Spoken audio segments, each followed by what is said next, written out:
नमस्कार, मेरा नाम है अर्पित शुक्ला। बीते दिन में भारत ने अचानक सीज़ फायर का ऐलान कर दिया और इस सीज़ फायर के ऐलान से कई लोग हैं जो कि अपना मन महसूस करके रह गए कि अभी सही मौका था, पाकिस्तान को सबक सिखाया जा सकता था।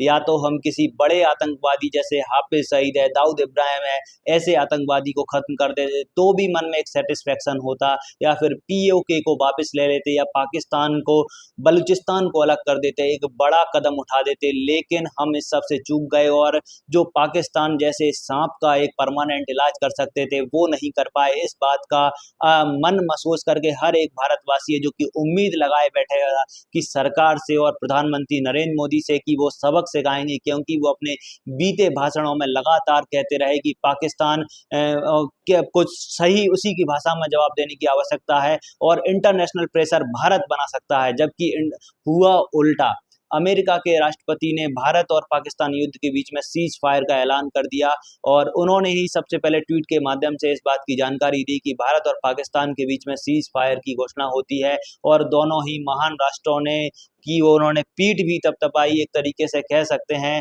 क्योंकि उन्होंने शाबाशी दी और कहा कि एक बड़े युद्ध को आपने टाल दिया है और बहुत ही बुद्धिमत्तापूर्ण फैसला लिया है। लेकिन जब विदेश मंत्री भारत के जब प्रेस कॉन्फ्रेंस कर रहे थे, उन्होंने कहा कि भारत ने अपनी शर्तों पर सीज फायर किया। वो कौन सी शर्तें हैं ये उन्होंने नहीं बताया है कि किन शर्तों पर भारत मान गया कि हम सीज फायर का ऐलान कर देते हैं। हालांकि आज फिर से भारत की सेना ने एक प्रेस कॉन्फ्रेंस करी है, सेना अध्यक्ष जिसमें आए थे और उन्होंने बताया कि हमारा उद्देश्य पाकिस्तान के आतंकवादी ठिकानों को नष्ट करना था।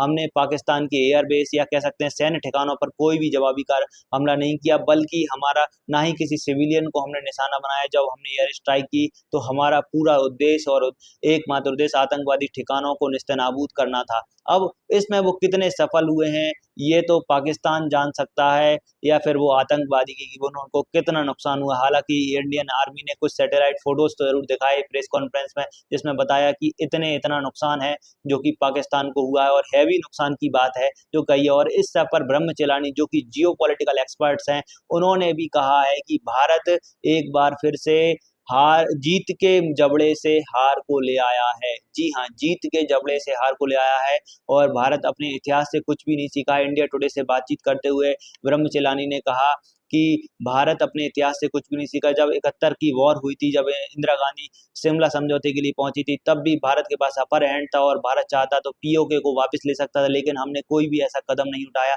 जबकि हम लाहौर तक भी पहुंच चुके हैं बीते दिनों में, लेकिन फिर भी हम समझौते की टेबल पर बार बार हार जाते हैं। हालांकि युद्ध के मैदान में भले ही हम जीतते हों, लेकिन समझौते पर हार जाते हैं। इस तरह की जो आक्रोश हैं लोगों के मन में है और एक फ्रस्ट्रेशन भी है, क्योंकि पाकिस्तान जैसे आतंकवादी देश पर भरोसा कर पाना बिल्कुल भी संभव नहीं है। भले ही पाकिस्तान ने सीज फायर कर लिया और भारत ने कह दिया हो कि अब कोई आतंकवादी हमला होगा तो इसे एक्ट ऑफ वॉर माना जाएगा।